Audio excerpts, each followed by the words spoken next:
안녕하세요. 저는 다원교육에서 중대부고 통합사회와 한국사를 담당하고 있는 송아람이라고 합니다. 네, 이제 드디어 2025학년도 2학기 중간고사가 이제 끝이 났는데요. 통합사회와 한국사회는 과연 좀 어땠는지 한번 분석을 해보도록 하겠습니다. 먼저 한국사입니다. 한국사 같은 경우에는요, 난이도는 굉장히 쉬웠다라고 할 수가 있고, 범위는 이번에 일제강점기 전체에서 나왔습니다. 그래서 어디에서 이제 출제가 되었는지 보니까 모든 내용이 이제 미래행 교과서죠. 그래서 미래행 교과서에서 거의 모든 내용이 전체 내용이 출제가 됐어요. 그래서 교과서를 정말 구석구석 꼼꼼히 봤다면 어렵지 않을 정도의 난이도의 시험이었다고 볼 수가 있습니다. 그래서 제가 그 중에서 조금 볼만한 문제들이랑 얼마나 쉬웠는지 한번 보도록 하겠습니다. 요게 1번 문제인데요. 야, 이거는 이완용의 엄마가 와도 맞출 수 있는 문제였죠. 그래서 답은 유관순, 그쵸? 뭐 요런 문제가 1번으로 이제 제공이 되면서 이제 학생들 좀 긴장 정도, 어느 정도 풀어주게끔 조금 배려를 한 모습을 볼 수가 있겠고요. 그리고 한국사의 이제 첫 번째 특징은 연도와 지역을 기억하라는 것입니다. 우리가 일제강점기가 1910년부터 45년이 짧지만 그 안에 순서가 촘촘하게 들어있기 때문에 제가 연도를 외워놓으면 편하다. 물론 연도를 직접적으로 몇 년도인지 맞추는 문제는 없지만 이 순서를 할 때 연도만큼 이제 편한 게 없다라고 얘기를 했는데 역시 역사답게 언제를 묻는 문제, 그쵸? 연표라든지 순서라든지 이런 문제가 조금 많이 나왔고요. 그리고 항상 어떤 사건이 일어난 지역을 기억하라고 했었는데 이 지역 문제도 한 3문제 정도가 출제가 됐습니다. 보시면은 요것도 보시면 1923년이 힌트가 됐죠. 그래서 후작쟁이 하면은 바로 자동적으로 암태도, 그쵸? 지주들의 암 걸리는 태도 때문에 후작쟁이가 일어났다 해서 3번 문제 굉장히 쉬웠고요. 그리고 요것도 이제 보시면은 중산계급들이 뭐 강제적인 지위를 유지하라는 것일 뿐입니다 하면서 토산물 가격이 너무 올랐다 하면서 아, 물산 장려 운동이구나 했는데 역시 물산 장려 운동이라고 한 게 아니라 평양에서 시작되었다. 물산 장려 운동은 평양 조만식 기억하라 그랬는데 바로 평양에서 시작되어가 이제 출제가 정답지로 출제가 됐습니다. 네, 그 다음은요. 요것도 보시면은 항상 지역을 물어봤죠. 그래서 요거는 이제 관동 대지진. 그래서 일본 정답은 기억. 그래서 지역과 연도를 알면은 문제들이 사실 어렵지는 않았습니다. 여기도 보시면은 순서 나열이죠. 그래서 순서도 연도를 조금 알고 있으면은 왜냐면은 이 사건들이 굉장히 또 독립적인 사건입니다. 보시면은 자유시 참변은 이제 해외 만주 쪽에서 있었고 중일 전쟁은 중국이랑 일본 사이에 있었고 조선어학회는 또 국내에서 있었고 하기 때문에 이것들이 지금 인과관계 순서로 묻는 게 아니라 진짜 단순히 연도를 묻는 문제였어요. 그렇기 때문에 연도를 알고 있다면 정답 1번 이렇게 쉽게 맞출 수가 있었습니다. 그렇죠? 얘도 보시면은 요거 이제 신간의 창립, 신간의 해소. 그래서 신간에는 항상 29년에 광주 학생 항일 운동이 나오거나 조금 어렵게 나오면 원산 노동자 총파업이 난다고 그랬는데 정답이 바로 원산 총파업이 나왔죠. 뭐 요 정도 난이도입니다. 그렇죠? 여기도 순서 문제가 출제가 됐고요.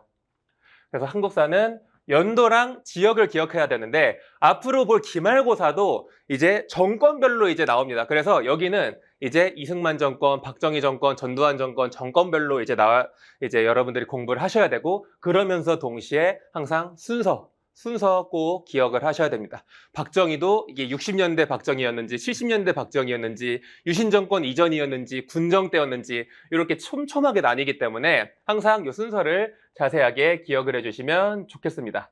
그리고 요번 일제강점기 때는요. 세계사 내용도 조금 나왔습니다. 물론 이 세계사가 교과서 밖에 있는 세계사의 내용이 아니라 한국사 교과서에 이제 조금씩 1차 세계대전이라든지 2차 세계대전 관련된 것들이 몇 개가 나오긴 했는데 그 문제도 잠깐 보시면은 굉장히 대표적이죠. 사실 이거는 세계사라고 하긴 또 애매한데 요거 카이로 선언, 한국이 적절한 시기에 독립할 것을 거리한다 해서 그렇죠. 카이로였죠. 또 이런 문제 하나 나왔고요.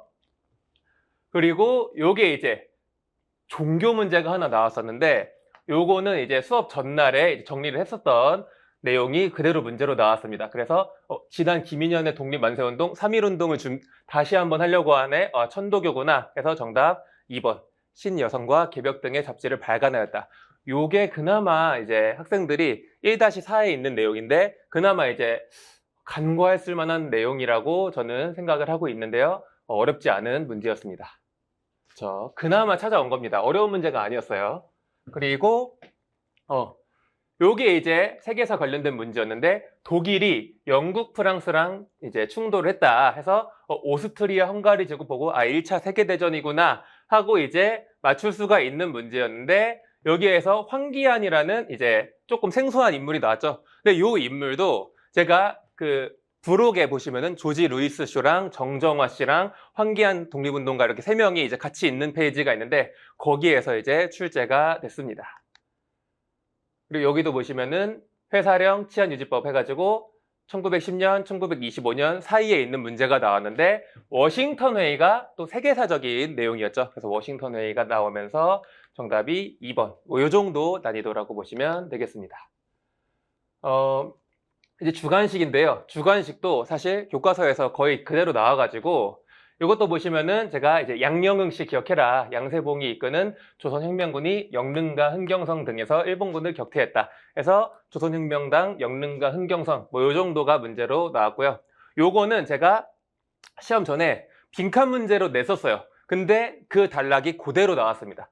1931년 일제가 만주를 침략하고 이듬해 만주국을 세우자 어쩌고저쩌고 해서 이에 만주에서 활동하고 있던 독립군은 항일 중국군과 연합해서 무장투쟁을 전개했다. 왜 제가 여기서 만주에다가 빈칸을 뚫었었냐면 아까 보신 것처럼 지역을 묻는 문제가 나오는데 학생들이 지역을 간과하기가 조금 쉬운 파트라서 이렇게 지역에 구멍을 뚫었었고요. 그 다음에 똑같이 나왔죠. 남만주에서는 양세봉이 이끄는 조선혁명군이 영릉과 흥경성에서 일본군을 격퇴했다. 이 문제 주관식이 그대로 나왔습니다. 그죠? 요것도 이제 마찬가지인데요.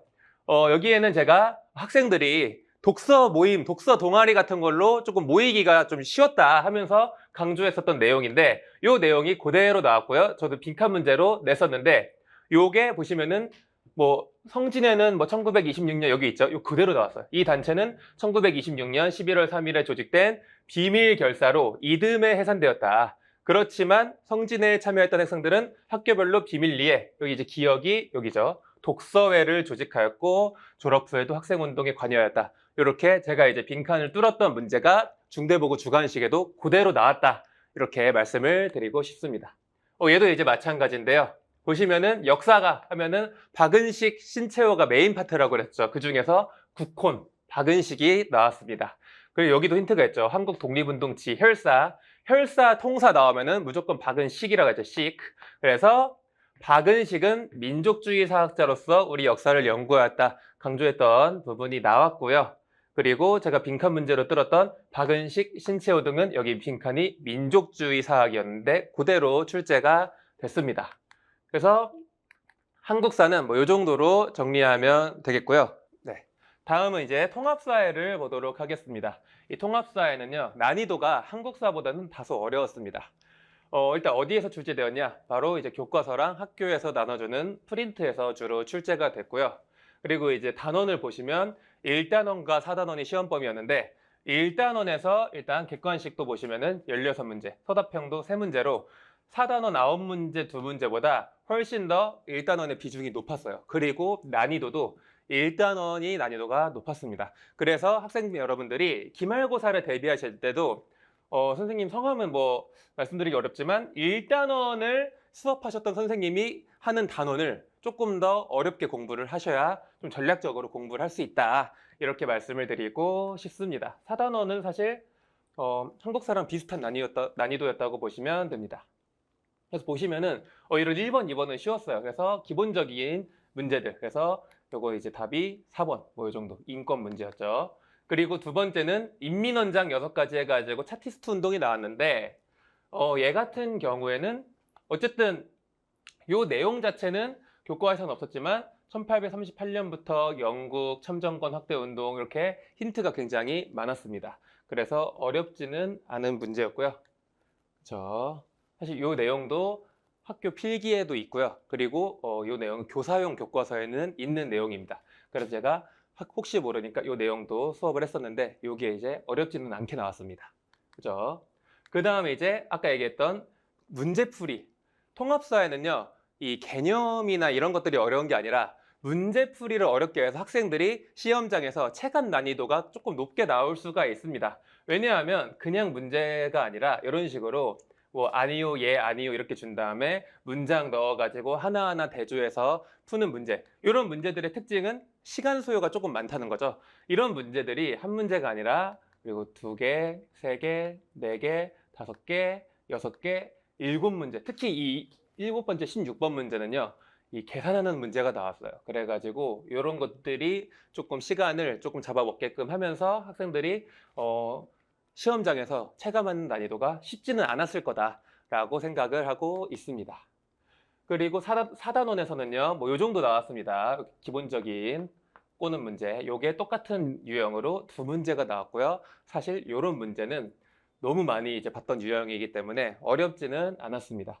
그래서 통합사회 같은 경우에는 좀 문제풀이 유형으로 대비를 하셔야 될 것 같고요.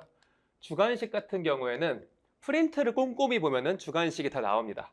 그래서 주관식이 한 5개 정도 나왔는데 보시면은 요거 현대민주주의 특징 해가지고 직접 민주주의제 요소 해가지고 국민투표, 국민발안, 국민소환 요런 데서 이제 출제가 됐고요. 그리고 2번째 문제도 보시면은 여기 보시면은 보장 노력에 어디 갔어? 산업안전보건법 요게 이제 문제로 출제가 됐는데 그래서 프린트를요 내가 이것만 외워야지 하는 것만 보는 게 아니라 정말 구석구석 꼼꼼히 보셔야 되고 이런 어떤 고유명사 같은 경우에는 내가 이런 것까지 알아야 돼 싶어도 조금 외우는 거를 추천을 드립니다. 이런 게 시험에 나와요. 주관식에서는. 세 번째는요. 저도 이제 요거를 프린트를 대비한다고 이런 식으로 이제 전날에 문제를 냈었습니다. 그리고 요것도 이제 공적 개발 원조였는데 얘도 제가 강조를 했었던 거죠. 요즘에 뉴스에도 많이 나온다 해가지고 요거 이제 수업 들은 친구들은 어렵지 않게 맞춘 걸로 알고 있는데 어쨌든 얘도 프린트에 있는 내용이 출제가 됐습니다. 그래서 이제 중간고사는요 이렇게 이제 마무리가 됐고요. 기말고사는 그럼 어떻게 대비를 해야 되냐? 아까 잠깐 말씀드렸던 것처럼 기말은요 현대사죠. 현대사는 대한민국 정부가 수립되는 과정부터 이승만 정부, 박정희 정부, 전두환 정부 뭐 쭉쭉쭉 나가죠. 그 파트를 대통령별로 업적을 정리를 해야 되고요. 그리고 대통령별로만 정리하면 끝나는 게 아니라 어느 시기였는지 60년대였는지 70년대였는지 군정이었는지 이승만 정부도 1대, 2대, 3대 대통령이었죠. 이승만 정부가 대통령별로 언제부터 독재를 했는지 이런 시기 그리고 6.25 전쟁이 언제였는지 뭐 이런 식으로 대통령별 업적을 정리를 했으면 세세한 시기를 정리를 하셔야 됩니다. 그렇죠? 그리고 통합사회 같은 경우에는 이 남은 단원이 윤리단원, 경제단원, 지리단원이 남았는데요. 아무래도 통합사회에서는 경제단원이 통합사회 전체를 통틀어서 가장 어려운 단원이고 문제를 꼬아서 내거나 계산 문제를 내기가 굉장히 좋습니다. 그래서 이런 경우에는 문제풀이를 조금 더 꼼꼼하게 하고 촘촘하게 하면서 확실하게 대비를 해야 객관식이 대비가 될 거고요. 그리고 주관식은 아까 말씀드렸던 것처럼 학교 프린트에 있는 내용을 정말 꼼꼼하게 자세하게 봐야 합니다. 그런 식으로 이제 통합사회와 한국사를 저도 이런 이제 출제 경향에 맞춰가지고 훨씬 더 꼼꼼하고 자세하게 이제 대비를 하려고 합니다. 이렇게 대비를 하면은 사실 어렵진 않은데 보통 이제 상위권 같은 친구들은 수업 진도만 나가고 이해만 시켜줘도 알아서 이제 잘 외우는 경우가 있는데 사실 모든 학생이 다 그렇지는 않잖아요. 그래서 저도 제가 이제 중하위권 학생들을 더 데리고 관리를 하면서 저랑 같이 수업 때 모든 내용을 해결할 수 있게끔 제가 더 챙겨주고 제가 봐줄 수 있는 부분이 뭔지 최대한 고민을 해봐서 제가 조금 더 개입을 할 수 있게끔 해서 성적이 뭐 중간고사 때 안 나와서 고민이 됐던 친구들도 고민하지 말고 저한테 이제 오시면은 제가 어떻게든 최대한 여러분들의 잠재력을 끌어올리도록 하겠습니다. 그래서 저는 이제 이 말을 좋아하는데 위대한 사람이 위대한 일을 하는 게 아니라 평범한 사람들이 위대한 도전을 하면서 점점 발전한다라고 생각을 하면서 여러분들과 함께 기말고사 때는 꼭 유종의 미를 거둘 수 있었으면 좋겠습니다. 이상 통합사회 한국사 마치도록 하겠습니다. 감사합니다.